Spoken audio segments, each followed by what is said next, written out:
하나님의 말씀은 창세기 21장 9절에서 19절입니다. 창세기 21장 9절에서 19절입니다.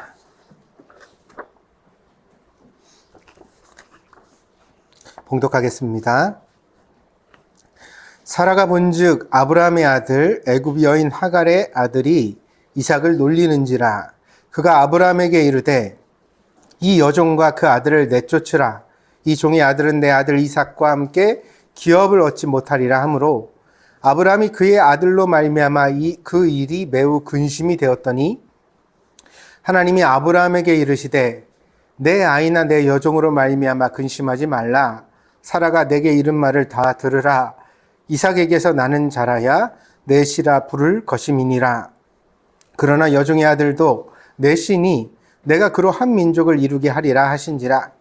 아브라함이 아침에 일찍이 일어나 떡과 물 한 가죽 부대를 가져다가 하갈의 어깨에 메워주고 그 아이를 데리고 가게 하니 하갈이 나가서 브엘세바 광야에서 방황하더니 가죽 부대에 물이 떨어진지라. 그 자식을 관목 덤불 아래에 두고 이르되 아이가 죽는 것을 참아보지 못하겠다 하고 화살 한 바탕 거리 떨어져 마주 앉아 바라보며 소리내어 우니 하나님이 그 어린아이의 소리를 들으셨으므로 하나님의 사자가 하늘에서부터 하갈을 불러 이르시되 하갈아 무슨 일이냐 두려워하지 말라.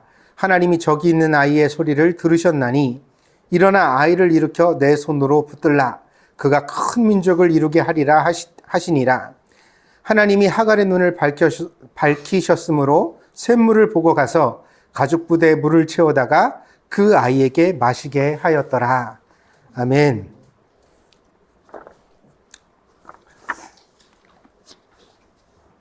일본의 대표적인 기독교 문인이었던 미우라 아야코 여사는 척추의 병으로 몹시 힘든 세월을 보내야 했습니다.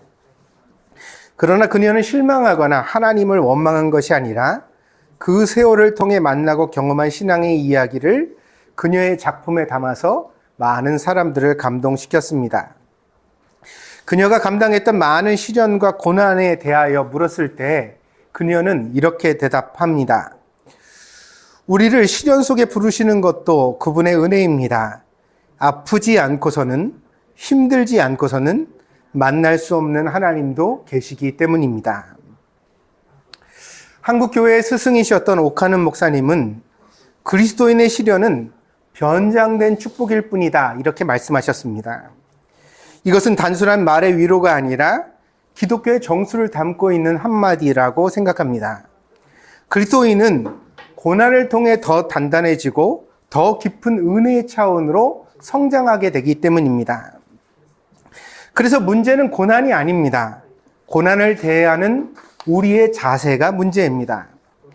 많은 그리스도인들이 고난을 피하려고 하고 고난이 없는 인생을 추구하며 고난은 하나님의 축복을 받지 못한 상태라고 오해하고 있습니다. 그래서 내가 잘나고 형통할 때만 하나님이 나와 함께 하시고 나에게 문제가 생기고 고민이 있을 때는 이거는 뭔가 하나님으로부터 내가 멀리 떨어져 있는 버림받은 그런 상황이라고 이해하는 성도들이 의외로 많습니다. 우리의 하나님은 축복과 건강과 부연만 주시는 하나님이 아닙니다. 하나님은 고난과 역경을 통해서도 우리를 유익하게 하시는 하나님이십니다. 고난 속에도 숨겨진 의미가 있으며 고난 속에도 숨겨진 메시지가 있고 고난을 통해서도 우리가 만나야 하는 하나님의 또 다른 얼굴이 있다는 사실을 이해해야 하는 것입니다. 본문의 하갈은 이집트 여인입니다. 어떤 이유인지 설명되지 않았지만 성경에 등장하는 하갈은 아브라함의 아내였던 사라의 종으로부터 시작되어서 등장합니다. 그녀가 종이었다고 그렇게 등장시키고 있습니다. 당시에는 전쟁에서 포로로 잡은 사람들을 노예로 팔았습니다. 그렇게 노예로 전락하면 살기 위하여 주인의 학대를 견뎌야 했으며 동물처럼 살아남아야 했습니다. 노예는 사람이 아니라 물건으로 여겨졌거든요. 주인의 재산이었습니다. 하갈 또한 아브라함의 집에 어떤 과정을 통해 오게 됐는지 다 알 수 없습니다. 그러나 그 종, 이집트 종이라는 이 한마디는 하갈의 인생의 여정이 굉장히 순탄치 않았음을 함축하고 있는 말이라고 이해할 수 있습니다. 그런데 아브라함의 불행이 이 하갈에게 예상치 못한 기회를 주었습니다. 아브라함이 부자이면서도 유산을 상속해 줄 자녀를 낳지 못했기 때문입니다. 아브라함이 출산을 포기하고 나이가 많아서 늙으니까 이제는 애를 더 이상 낳지 못하겠구나. 그래서 무슨 생각을 했냐면 다메섹 출신의 종이었던 엘리에셀이라는 남자 종이 있는데 이 종을 자녀처럼 아끼고 사랑했습니다.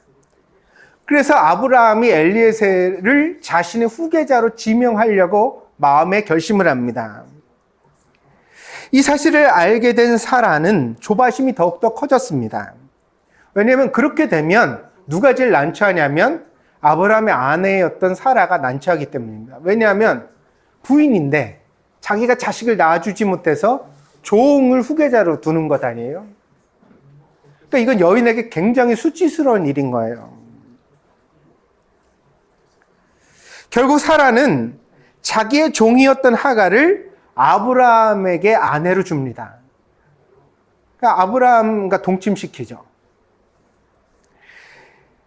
엘리에셀이 아브라함의 후계자가 되면 사라는 아브라함에게 자식을 낳아주지 못한 부인으로 불명예를 얻게 되겠지만, 그러나 만약에 젊은 여자인 하갈을 통해서도 나이 많은 아브라함이 더 이상 자식을 낳지 못한다면, 그럼 이제 자식을 낳지 못하는 것이 사라의 책임만은 아닌 거잖아요. 증명되죠. 아브라함에게 문제가 있는 거구나. 오히려 아브라함의 책임이 더 많아지는 거죠. 더군다나 젊은 여종을 남편에게 주어서 자식을 낳게 하는 노력을 할 만큼 자기는 어때요? 관대한 여자가 되는 거죠. 굉장히 너그럽고 관대하고 집안을 위하여서 굉장히 노력하는 부인이 되는 거잖아요. 그러니까 사라의 방식은 어떤 의미에서 꾀라고 생각할 수 있습니다. 그러니까 자기의 불명예를 벗어버리고, 그렇다고 해서 그럼 자식을 낳기를 기대했겠느냐? 이때 아브라함의 나이가 86세입니다. 그러니까 아마 사라가 하갈을 주면서도 하갈을 통해서 자식을 낳을 거라고는 기대하지 않았을 것입니다. 그런데 인생은 역시 계획대로 되지 않습니다. 문제는 남자의 구실을 못할 줄 알았던 아브라함을 통해 하갈이 임신을 하게 된 것입니다. 이렇게 되면 결국 어떻게 되어져요? 문제가 누구에게 있는 거예요? 지금 나이 많아서까지 자식을 낳지 못한 것은 누구 책임이 되는 거예요? 온전히 사라 책임이 되는 거예요, 이제는. 자녀를 낳지 못하는 여인의 불명예와 그런 여자들이 모욕을 받았던 당시의 풍속에서 사라는 자기께로 인하여 더 비참한 상황에 빠지게 된 것입니다. 더군다나 하갈은 임신 사실을 알게 되면서 돌변했습니다. 성경에는 하갈이 자신의 임신 사실을 알고부터 여주인인 사라를 멸시했다고 설명하고 있습니다. 그러니까 사라가 얼마나 억울했겠어요. 자기 종이었던 여자가, 자기보다 나이도 한참 어린 여자가 자기를 멸시하고 무시하는 행동을 일삼는 것을 당하니까 분이 막 올라왔죠. 사라는 그 분함을 아브라함에게 퍼부었습니다. 아브라함은 견딜 수 없는 지경이 되었습니다. 선지자도 부인 잔소리는 못 견디는 거예요. 아브라함도 못 견디게 됐어요. 결국 아브라함은 하갈의 처분을 사라에게 맡깁니다. 그랬더니 사라가 아주 독하게 굽니다. 자신의 남편의 아이를 임신한 이 여자를, 아직 아이를 출산하기 전이에요. 이스마엘을 안 낳았어요. 뱃속에 아이가 있는 상태입니다. 근데 사라가 학대를 했어요. 그 학대를 견디지 못해서 하갈은 광야로 도망을 칩니다. 도망친 노예가 잡히면 매질을 당하거나 죽임을 당했습니다. 더군다나 임신한 여인이 광야로 들어간다는 것은 자살을 선택하는 것이나 다름이 없었습니다. 성경에는 나오지 않지만 어쩌면 하갈은 아브라함이 자신을 찾아와 주기를 바랬을 것 같습니다. 자기가 얼마나 학대를 받는지, 얼마나 어려운지를 좀 아브라함이 이해해주고 사라와 자기 사이에서 울타리가 되어주기를 기대하는 마음으로 도망친 것이 아닌가, 임신한 몸으로 그렇게 생각해 볼 수 있습니다. 그런데 역시 하갈이 광야에서 만난 것은 아브라함이 아니라 하나님의 사자였습니다.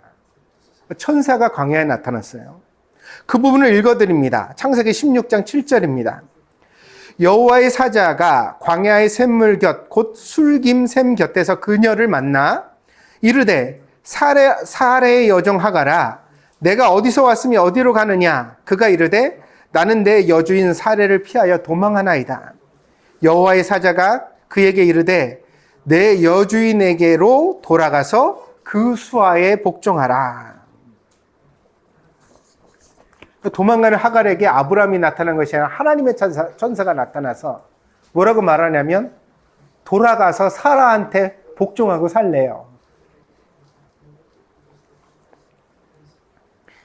근데 이 일이 하갈에게 위로가 된 것 같습니다. 왜냐하면 그 다음에 13절에 보니까 하갈이 자기에게 이르신 하나님의 이름을 나를 살피시는 하나님이라 하였으니 이는 내가 어떻게 여기서 나를 살피시는 하나님을 배웠는고 함이라.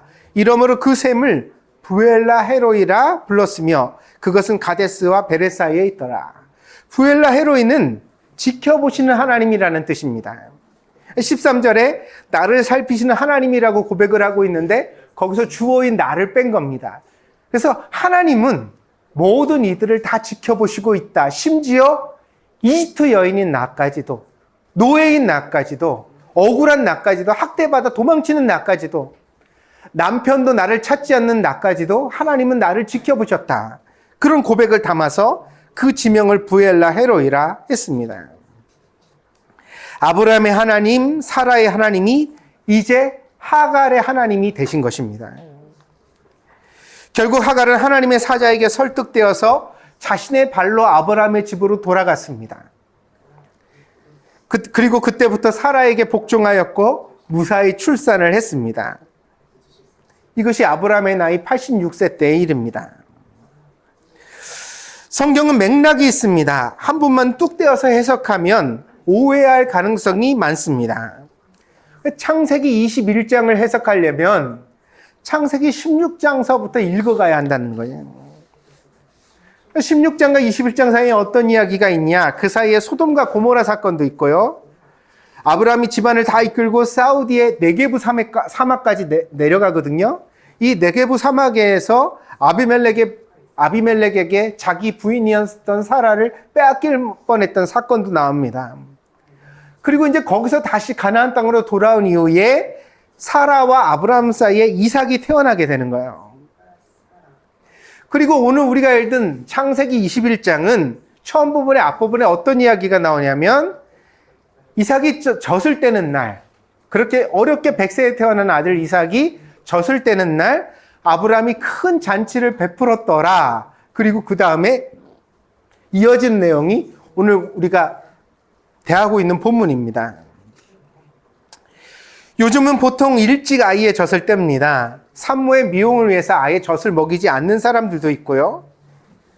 그래도 보통은 초유의 중요성을 알게 됐잖아요. 엄마가 아기를 낳자마자 처음에 몇 주간 동안 나오는 그 젖에는 아이의 면역을 돕고 아이를 갖다 건강하게 만드는 특별한 물질들이 있다고 합니다. 그래서 아무리 안 먹여도 엄마들이 서너 달은 젖을 먹이려고 노력을 합니다. 자연 수유를 중시하는 분들은 더 길게 먹이죠. 그래도 보통 언제 더 젖을 떼냐면 보통 첫 돌이 될 무렵에는 다 젖을 뗍니다. 돌이 된다는 것은 아이가 아장아장 일어나서 걷기 시작하는 무렵이 되어지고요.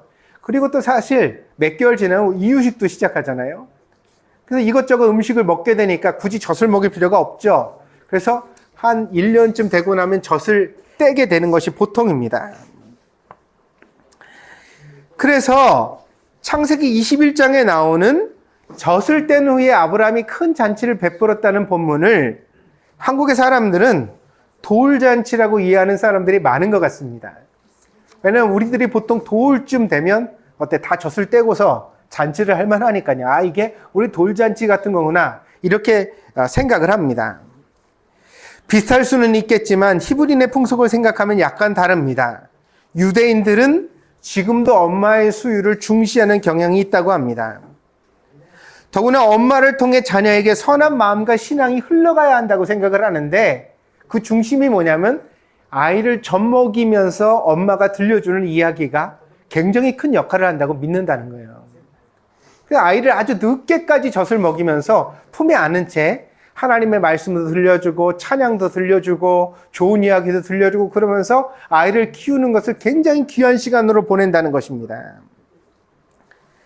그래서 유대인들은 지금도 수유의 기간이 깁니다. 그리고 과거에는 더 길었다고 합니다. 그래서 성경의 이삭의 나이, 그러니까 젖을 뗄 무렵의 나이를 보통 몇 살 정도로 예측을 하냐면 4세에서 6세 정도로 예측을 합니다. 그러니까 4살이나 6살이 될 때까지도 젖을 먹이는 것이 당시 풍속이었다는 거예요.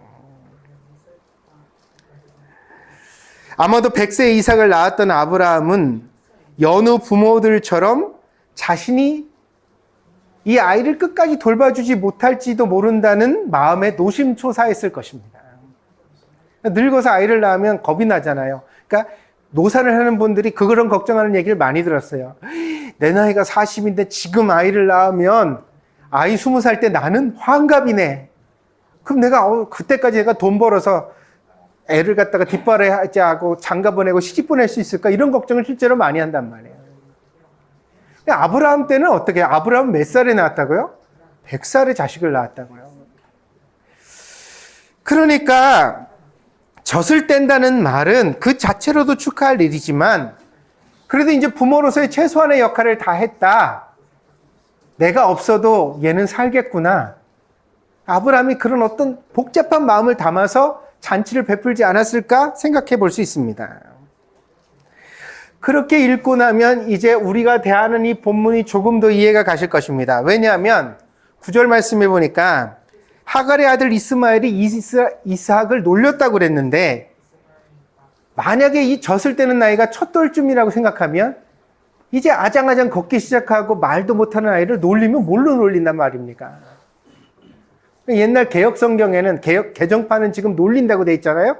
개혁성경에는 뭐라고 표현한 줄 아세요? 희롱하는지라 이렇게 표현했어요. 이스마엘이 이삭을 희롱했다고 표현했다고요. 그런 일이 가능했을까 생각해 볼 수 있거든요. 근데 그게 아니라는 거죠. 아이가 4세나 6세쯤 될 만큼, 이삭이 될 만큼 어지간히 자란 때라는 것이에요. 더군다나 당시에 이스마엘은 그럼 몇 살이었을까요? 보세요. 86세에 하갈에게서 이스마엘을 낳았습니다. 100세에 아브라함이 이삭을 낳았습니다. 그러면 그 탄생의 차이만 해도 얼마예요? 14년이 되는 거예요. 14년이. 이삭이 태어날 때 이스마엘은 14세였어요.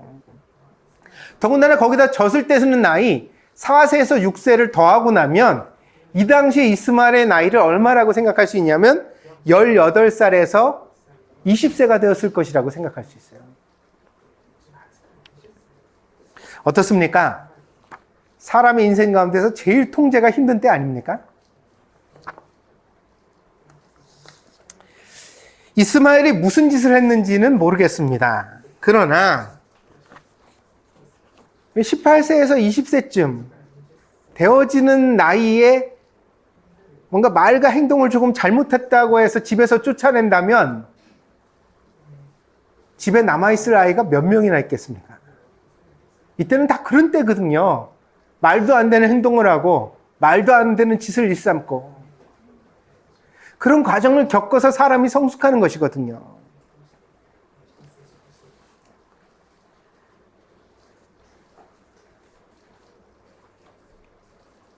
그러니까 이스마엘이 잘못해서 하갈과 이스마엘이 쫓겨난 게 아닙니다.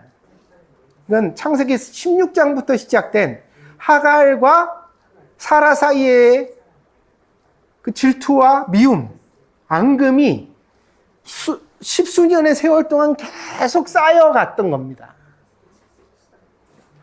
다만 아브라함에게 자식이 없었기 때문에 어떻게든 사라도 좀 참았던 거고, 그러다가 이제 자기에게 아들이 태어났는데 그 아이가 심지어 훨씬 더 장성한 이스마엘에게 멸시받고 뭔가 조롱을 당하는 일들을 사라가 목격했겠지요.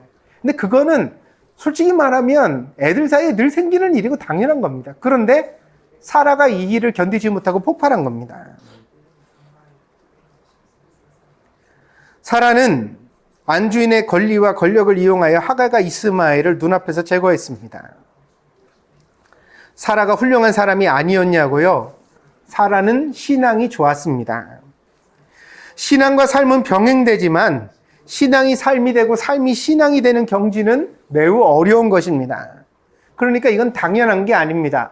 믿음이 좋은 사라가 어떻게 하갈을 그렇게 대할 수가 있느냐? 임신한 여자를 내어쫓고 심지어 사춘기 아들의 잘못된 언행을 빙자해서 식구들을 내쫓을 수가 있느냐? 어떻게 그럴 수가 있느냐? 근데 성경이 보여주는 바는 뭐죠? 하나님을 잘 믿어도 얼마든지 비루하거나 독해질 수 있는 게 사람이라는 것을 말해주고 있습니다.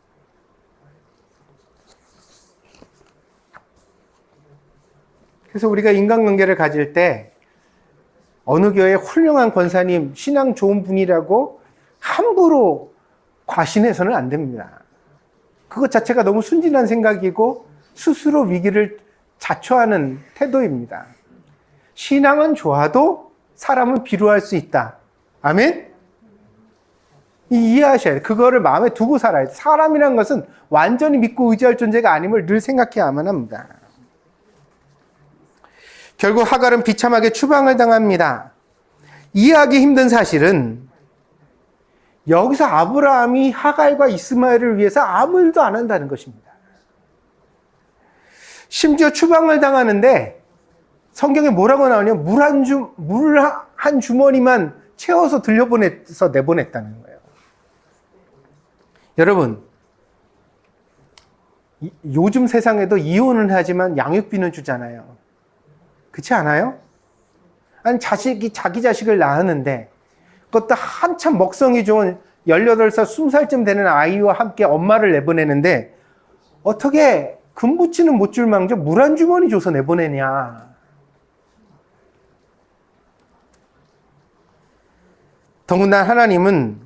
더군다나 아브라함은 하나님을 잘 믿는 신앙의 사람이 아닙니까?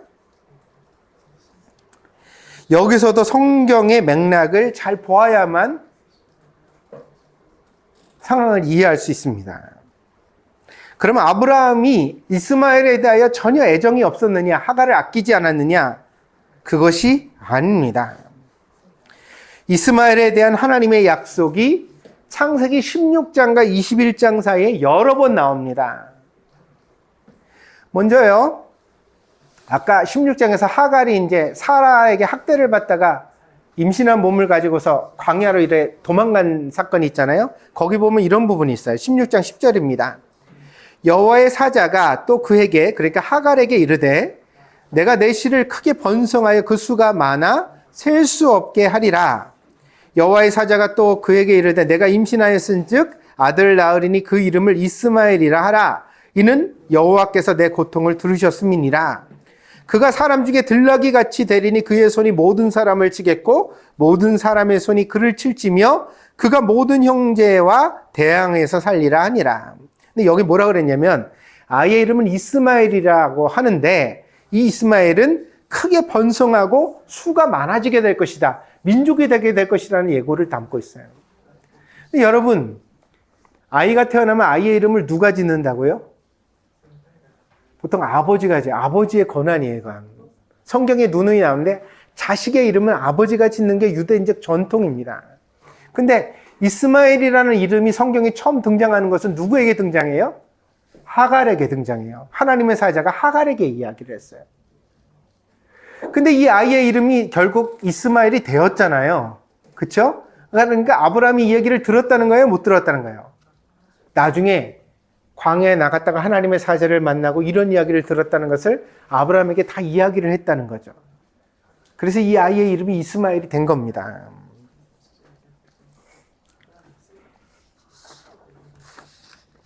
그러니까 아브라함은 이스마엘을 향한 하나님의 약속을 알고 있었습니다. 아브라함이 99세 되었을 때 처음 할례를 집안에 행합니다. 이때에도 하나님은 이삭에게 여러 가지 약속을 주십니다. 그런데 이 이삭을 향한 약속 가운데 이스마엘을 향한 약속도 있습니다. 창세기 17장 20절입니다. 이스마엘에 대하여는 내가 내 말을, 그러니까 아브라함의 말을 들었나니 내가 그에게 복을 주어 그를 매우 크게 생육하고 번성하게 할지라. 그가 12두령을 낳으리니 내가 그를 큰 나라가 되게 하려니와. 여기서 하나님 뭐라고 그러세요? 아브라함이 이스마엘에 대하여 하는 말을 내가 들었다, 그렇게 말씀하세요. 그러니까 아브라함이 늘 이스마엘을 위해서 기도하는 아버지였다는 거예요. 그래서 이삭을 향한 약속을 주시면서도 이스마엘도 큰 나라가 되게 하겠다는 약속을 또 주십니다. 그래서 이 할례를 받는 날에 아직 이삭은 태어나지 않았습니다. 그런데 아브라함과 이스마엘이 같이 할례를 받습니다. 그리고 오늘 우리가 읽었던 21장에 들어서도 아브라함은 하갈과 이스마엘을 보내기 전에 하나님으로부터 계시의 약속을 받고 있습니다. 오늘 본문에 나왔죠. 11절, 12절, 13절입니다. 아브라함이 그의 아들로 말미암아, 그러니까 이스마엘로 말미암아 그 일이 매우 근심이 되었더니 사라가 이스마엘과 하갈을 내쫓으라고 해서 이것이 매우 근심이 됐대요. 그러니까 아브라함이 이 일을 좋아하는 거예요? 아니요. 하갈과 이스마엘에 대하여 하나님의 애정이 있는데 그 부인과 사이에서 어떻게 하지 못하고 있는 처지입니다. 그런데 12절에 하나님이 아브라함에게 이르시되 내 아이나, 그러니까 이스마엘이나 내 여종이나 하갈이나 말미암아 근심하지 말고 사라가 내게 이른 말을 다 들으라. 이삭에게서 나는 자라야 내 씨라 부를 것임이니라. 하나님이 말씀하신 바를 이루기 위하여서 하갈과 이스마엘을 내보내라고 말씀하십니다. 그런데 그 다음에 뭐라고 해요? 13절에 그러나 여종의 아들도 하갈의 아들인 이스마엘도 내 신이 내가 그로 한 민족을 이루게 하리라. 누가요? 내가, 하나님이 이스마엘로 한 민족을 이루게 하시겠다고 약속을 주시고 있어요. 그러니까 아브라함은 하갈과 이스마엘을 버린 게 아닙니다. 아브라함은 하나님의 손에 그들을 맡긴 것입니다. 아브라함이 금은보화를 챙겨 보냈다면 오히려 하나님을 전적으로 의지하는 것에 어떤 의심의 빌미가 되었을 것입니다. 그러니까 아브라함은 물 한 주머니만 주어서 이 하갈과 이스마엘을 보냄으로 인하여 하나님이 약속하신 약속을 전적으로 의지하는 믿음을 실행한 것입니다. 그래서요, 잘 보셔야 돼요. 이 모리아 산에서 이삭을 번제로 드리는 아브라함의 모습 있잖아요. 그 태도는 그냥 어느 날 갑자기 생겨난 게 아니에요. 오늘 여기서 하갈과 이스마엘을 보내는 태도 속에도 이 아브라함의 모습, 믿음의 태도가 그대로 드러나고 있습니다. 그는 하나님을 신뢰할 때 따지지 않았어요. 계산하지 않았어요. 생각하지 않았어요. 그냥 하나님의 말씀을 전적으로 의지하려는 그 태도를 보여주고 있습니다. 그러나 당하는 사람의 입장에서는 어때요? 그건 아브라함의 마음이고요. 아브라함은 믿음이 있으니까 울면서도 그렇게 보냈겠죠. 그러나 하갈과 이스마엘은 얼마나 원통했겠습니까? 그녀는 길을 헤매다가 광야에서 아이와 죽을 위기에 처했습니다. 차라리 하갈이 먼저 쓰러지면 나았을 것입니다. 그러나 엄마는 자식을 두고 쓰러질 자유도 없습니다. 20살 남짓한 남자아이를 데리고 광야로 나갔는데 아들이 쓰러진 게 아니라, 엄마가 쓰러진 게 아니라 아들이 먼저 쓰러집니다. 15절에 나오는 관목은 떨기나무 혹은 가시나무를 뜻합니다. 요거는 키가 낮아요. 크게 자라지 않습니다. 물이 없는 척박한 땅에서 끈질기게 살아남았으나 잎사귀가 거의 없고 가시만 무성한 나무입니다. 당연합니다. 이 나무의 많은 가시들은 사실은 다 잎사귀가 변해서 생겨난 겁니다. 나무가 원래 가시가 있는 게 아니라 잎이 변해서 그게 잎이 변해서 가시가 되는 거거든요. 모진 삶의 환경은 잎사귀를 가시로 바꾸는 힘이 있습니다. 하갈은 쓰러진 이스마엘을 이 관목 숲을 낮은 그늘 아래 남겨둡니다. 그리고 자기는 떼약볕 아래로 광야를 걸어 나가서 화살 한 번 쏠 만한 거리, 눈으로 확인이 되지만 그게 잘 어리더리 보일 만큼 그렇게 멀리 떨어진 자리에 가서는 아이를 보고 통곡하기 시작합니다. 엄마의 울음소리를 들으니 이제 20살 남짓한 아들 이스마엘도 울기 시작합니다. 불쌍한 모자의 통곡이 아무도 없는 광야를 메아리치고 있습니다. 그러나 아무도 없는 광야에도 하나님은 계셨습니다. 부엘라 헤로이, 지켜보시는 하나님, 그 하나님이 바로 그 순간에 하갈을 찾아오셨습니다. 하갈은 하나님의 음성을 듣고 눈이 밝아져서 그 광야에서 샘을 발견할 수 있었습니다. 그래서 그것으로 아이를 살리고 삶을 이어갔습니다. 하나님께서 하갈과 이스마엘을 돌보신 것입니다. 하갈은 성경에서 자주 등장하는 엑스트라입니다. 중심 인물은 아닙니다. 그래서 사람들은 사라를 돋보이게 하기 위하여서 하갈을 나쁜 여자로 묘사하기도 합니다. 이스마엘도 불량한 아들로 묘사됩니다. 왜냐하면 그렇게 함으로써 이삭이 더욱더 좋은 신앙의 아들로 돋보이게 하기 위한 장치입니다. 근데 우리가 지금 살펴본 바와 같이 의외로 성경은 이 모자, 하갈과 이스마엘을 향하여 굉장히 따뜻한 시선을 보내고 있습니다.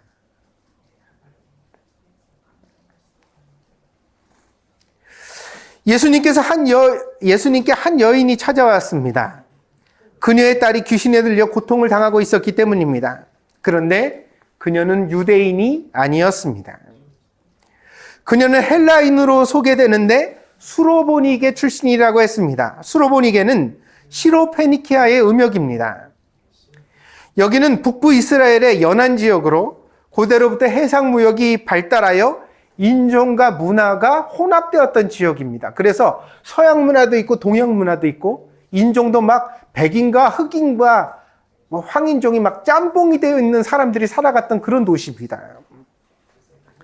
때문에 이 여인의 수로보니게 출신의 이 여인의 피부색도 검은색이었을 가능성이 많습니다. 외견적으로 유대인이 아닌 것이 딱 보기만 해도 저 사람 좀 다르다 이렇게 느껴질 수 있는 그런 외모를 가진 여자가 예수님을 찾아온 것입니다. 그 먼 길을 찾아온 여인에게 예수님은 박절하게 대하셨습니다. 자기 딸을 고쳐달라고 호소하자 예수님은 누가복음 7장 27절에서 이렇게 말씀하십니다. 예수께서 이르시되 자녀로 먼저 배불리 먹게 할지니 자녀의 떡을 취하여 개들에게 던짐이 마땅치 아니하니라. 자신은 유대인에게 보냄을 받았고 이방인들은 개들이라는 말씀을 예수님이 하신 것입니다. 예수님도 인종, 국적에 대한 차별을 하는 분이었구나. 참으로 실망이 되는 순간입니다. 그러나 이 엄마는 포기를 몰랐습니다. 그녀는 예수님의 박절한 대답에 대하여 다음과 같이 대답했습니다. 28절입니다. 여자가 대답하여 이르되 주여 올소이다마는 상 아래 개들도 아이들이 먹던 부스러기를 먹나이다. 예수님은 이 여인의 말을 귀하게 들으셨습니다. 사람들은 하나님의 은혜에 있어서도 늘 주인공이 되기를 원하는데 이 여인은 자기는 배경이 돼도 좋사오니 사람도 아닙니다. 개치고 그런다는 것은 배경을 말하는 겁니다. 배경이 돼도 좋사오니 하나님의 은혜를 내게 주시면 소중히 받겠습니다. 그거라도 좋습니다, 하나님. 이것이 가난한 심령입니다. 이것이 예수님이 찾으시는 마음입니다. 하나님이 그런 식으로 나를 대우하신다면 나도 차라리 하나님을 버리겠습니다. 그런 마음이 아닙니다. 결국 이 여인은 예수님께 딸을 고침받게 됩니다. 우리가 잘 알고 있는 오병이어의 사건에는 예수님께서 하나님의 은혜를 다루시는 섬세한 태도가 드러나고 있습니다. 예수님은 오병이어의 기적을 베푸신 다음에 제자들에게 이렇게 말씀하십니다. 요한복음 6장 11절입니다. 예수께서 떡을 가져 축사하신 후에 앉아있는 자들에게 나눠주시고 물고기도 그렇게 그들의 원대로 주시니라. 그들이 배부른 후에 예수께서 제자들에게 이르시되 남은 조각을 거두고 버리는 것이 없게 하라 하심으로 이에 거두니 보리떡 5개로 먹고 남은 조각이 12바구니에 가득 찼더라. 기적이 일어났으니 물자가 얼마나 풍부해졌습니까?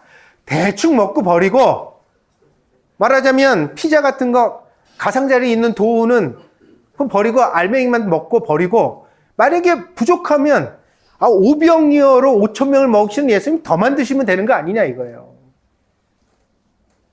근데 예수님 뭐라 그러시죠? 아니래요. 버리는 것이 없게 하래요.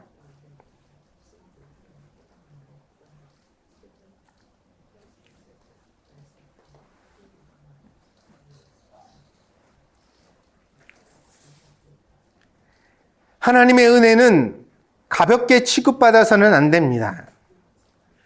은혜를 공짜라고 부르는 사람들이 있는데 그것은 오해한 것입니다.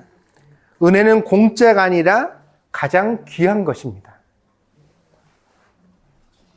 가나의 혼인잔치에서 예수님이 물로 포도주를 만드셨을 때 그런 고백이 나오잖아요. 사람들이 다 처음에는 비싼 포도주를 주다가 술에 취하면 값싼 포도주를 주는데 어떻게 당신은 이렇게 마지막에 가장 비싼 포도주를 남겨두었느냐? 예수님 포도주를 맛본 사람들의 소감입니다. 어떻게 마지막에 이렇게 비싼 포도주를 남겨두었느냐? 이런 소감이 나오잖아요. 하나님의 은혜는 비싼 거예요.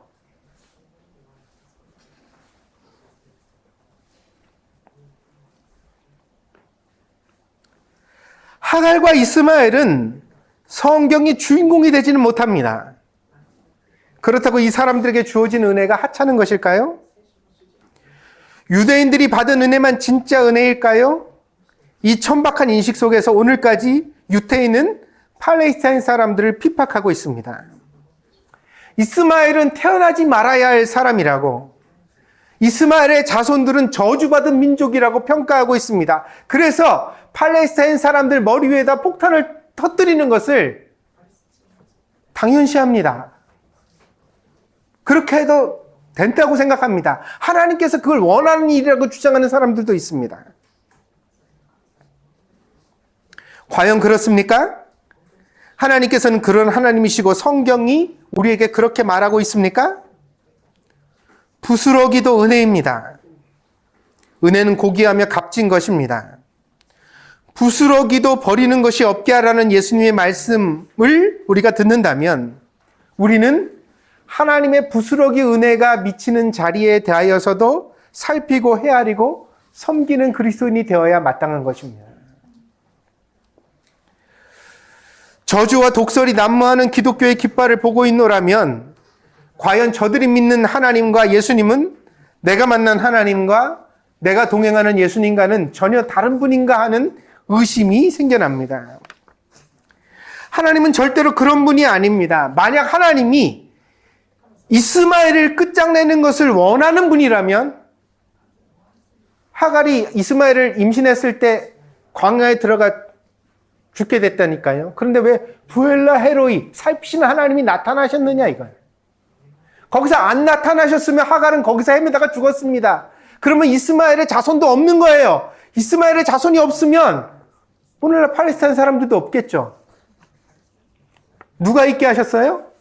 하나님이 하신 일이에요.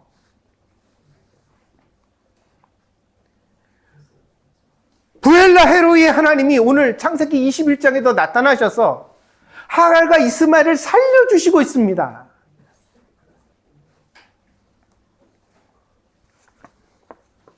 그 아이와 하갈과 이스마엘이 광야에서 서로 한바탕 떨어져 울 때, 통곡할 때 하나님이 눈과 귀를 닫으셨으면 거기서 이 불쌍한 모자는 끝나는 거 아니에요.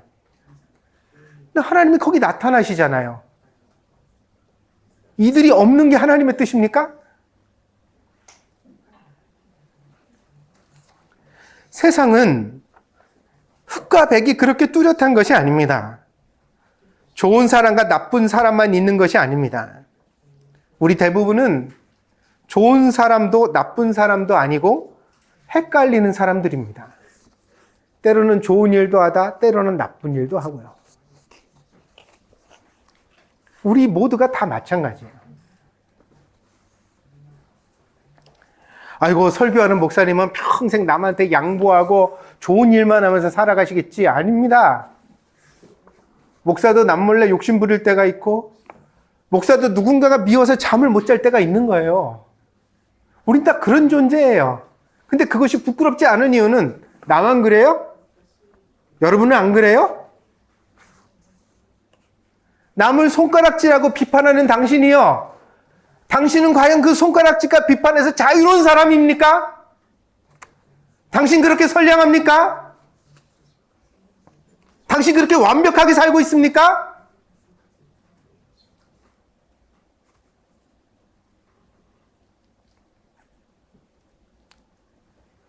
우리는 그렇게 인생을 살아가는 것입니다. 그런 우리들에게 작은 은혜라도 주어진다면 그것은 그야말로 은혜입니다. 내가 받을 만해서 내가 자격이 있어 주어진 것이 아니라는 뜻입니다. 제발 착각하지 맙시다. 목사 될 만해서 목사 된 사람이 없고, 엄마 될 만해서 엄마 된 사람이 없고, 꼭 살아남을 만해서 살아남은 사람이 아닌 것입니다. 수많은 사고가 일어나고 어려운 일이 생겨나는 세상에서 그런 일이 나에게 없으니까 아이고, 그런 일 당한 사람은 나보다 더 나쁜 사람이겠지, 불행한 사람이겠지. 아니요.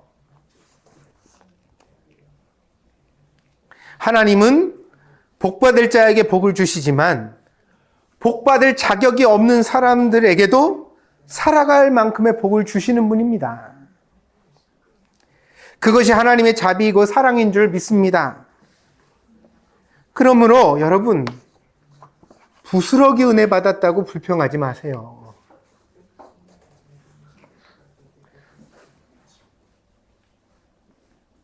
자신이 축복의 주인공이 아니라고 너무 상심하지 맙시다.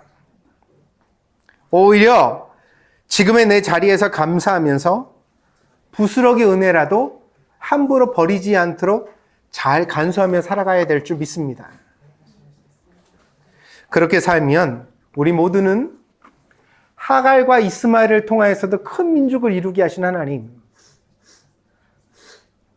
그 하나님 은혜 가운데서 각자 우리들의 삶의 열매를 만들 수 있게 될 것입니다. 그리고 또 혹시 모르지요, 그렇게 우리가 살아가다 보면 우리도 주인공이 되는 날이 올지도. 은혜 가운데 여러분의 험한 날들이 인격의 가시가 되지 않기를 축복합니다. 힘든 날을 살겠지만 그 힘든 날들이 여러분에게 잎사귀를 변하여 가시가 되게 만들어서 누군가를 찌르는 존재가 되지 않기를 바랍니다. 시련 속에서도 하나님을 만나고 미우라 아야코 여사가 이야기했던 바처럼 오히려 시련 속에서 신앙이 깊어지는 사람이 되기를 축복드립니다. 광야에 나갔기 때문에, 죽을 뻔했기 때문에 하갈은 부엘라 헤로이의 하나님을 만났던 겁니다. 여러분도 가난하기 때문에, 몸이 아프기 때문에, 실패했기 때문에, 어려웠기 때문에, 외로웠기 때문에 만나는 하나님이 있습니다. 그 하나님을 잘 간직하고 그 하나님에서 여러분이 여러분다운 열매를 맺으면 여러분 각자에게도 하나님이 주시는 아름다운 소망의 미래가 있는 줄 믿습니다. 그러니 여러분, 주인공이 아니셔도 됩니다. 제가 가끔 고백드리죠. 저도 20살 무렵에 처음 전도사가 되고 그럴 때는 한국 교회에 유력하고 유명한 목사가 되어서 많은 성도들에게 설교하면서 영향력이 있는 그런 목회자가 되겠다는 소망이 있었다고요.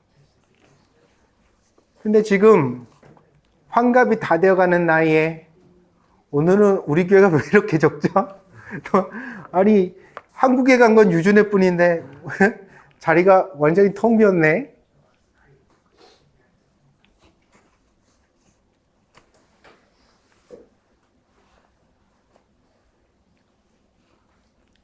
오늘도 나는 엑스트라구나.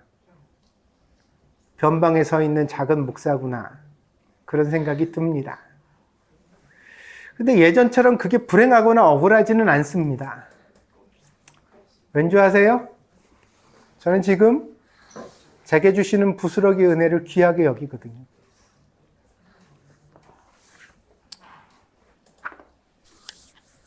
어저께 오후에 갑자기 우리 이성현 집사가 카톡이 뚝뚝 왔어요.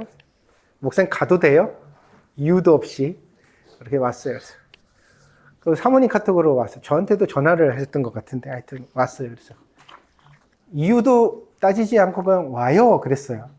원래 그렇습니다. 근데 저랑 관계가 할 말이 있습니다만 뭐가 있습니다 그런 게 아니라 그냥 가끔가다 목사님 보고 싶어서 왔어요 이러고 오는 사이니까 그냥 와라 그러고 왔어요. 그랬더니 찬혁이네도 오고 그래가지고 어저께 저녁에 갑자기 만찬이 이렇게 벌어져서 같이 식사를 하게 됐습니다. 올 때 그냥 안 오고 뭘 하나 상자를 들고 왔더라고요. 뭘 사왔냐 그랬더니 뭘 가져왔냐 그랬더니 카운셔가 저 집 심하거든요. 두 부부가 다.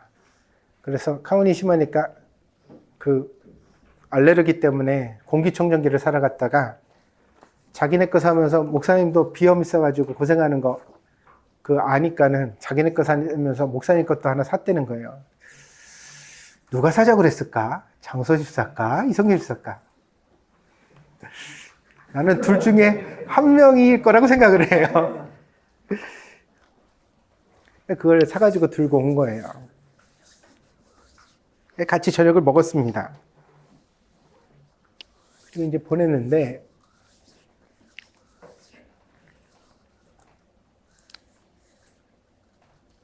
너무 고맙잖아요. 아니 그게 사람이요 비싼 선물을 줘서가 아니에요. 그게 아니라 진짜 사랑이 어떤 거냐면 맛있는 거 먹을 때 생각나는 사람. 아멘? 아 이거 나 그 사람이랑 같이 먹고 싶다 이런 거. 내가 힘들 때 저 사람이 힘든 것도 보이는 사람. 그게 친구거든요.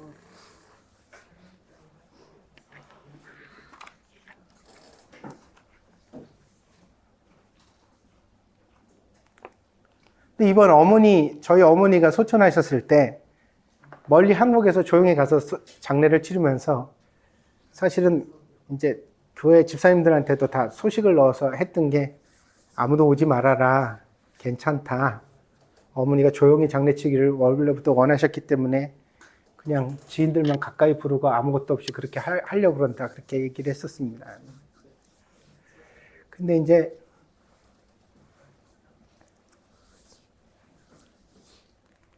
밤 12시가 넘어서도 멀리서 먼 길을 와주는 일본에서부터도 와주는 그런 우리 성도들의 발걸음을 보면서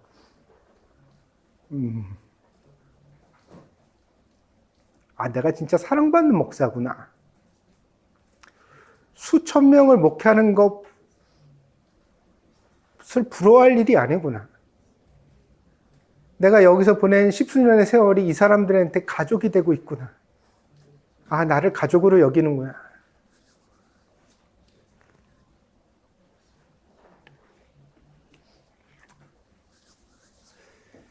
여러분, 뭐 그렇게 욕심이 많으십니까? 대단한 축복을 왜 그렇게 바라십니까? 그게 없어도 사는데, 그게 없어도 충분히 가까이 이렇게 따뜻한 저녁 나눠 먹고 함께 할 수 있는 사람들이 있는데, 부스러기 은혜로도 충분합니다. 믿으십니까? 그걸 귀히 여기에 살다 보면 큰 은혜도 있는 거고 큰 축복도 있는 거죠. 뭐 그거 받지 못하면 그냥 안달하고 복달하고 힘들어하면 우리 사는 삶이 얼마나 버겁겠습니까? 그러니 여러분, 자부심을 가지고 이대로 삽시다. 아멘? 그래요. 우리 또 같이 밥 먹고 힘들면 다 쫓아가고. 우리 장서 집사님 이번에 아버님 아프시다고 그랬더니 목사 부르고 집사님들 쫓아가고 막 그래. 맞아요. 그게 교회예요. 그게 교회예요. 그렇게 하는 거예요. 여러분 누구에게도 일이 생기면 우리 다 그렇게 쫓아가야 될 줄 믿습니다. 이번 주에 내가 얼마나 마음을 졸였는지 알아요? 우리 심지화 때문에. 우리 장근혜 목사님은 예전에 봤더니 많이 담대해져 있더라고요. 그래서 목사님 어떻게 결과가 나와도 다 잘 대처할 테니까 염려 마세요 이러고 갔는데,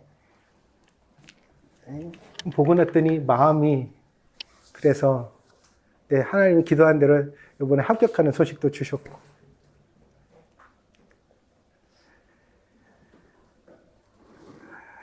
여러분 자부심을 가지십시오. 우리는 교회를 하고 있습니다. 믿으십니까? 그리고 이 교회 안에서 우리는 가족이 되어가고 있습니다. 누구의 아픔도 외롭게 혼자 두지 않을 겁니다. 그렇게 같이 하니 이 부스러기 은혜 속에서도 우리가 충분히 하나님의 나라를 이룰 수 있는 줄 믿습니다. 하나님의 역사를 함께 해가는 복된 성도들이 되어주기를 바랍니다. 기도하겠습니다.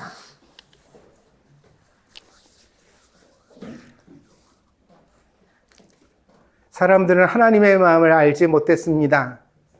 아브람과 사라를 사랑하셨던 하나님은 하갈과 이스마엘도 귀하게 여기셨습니다.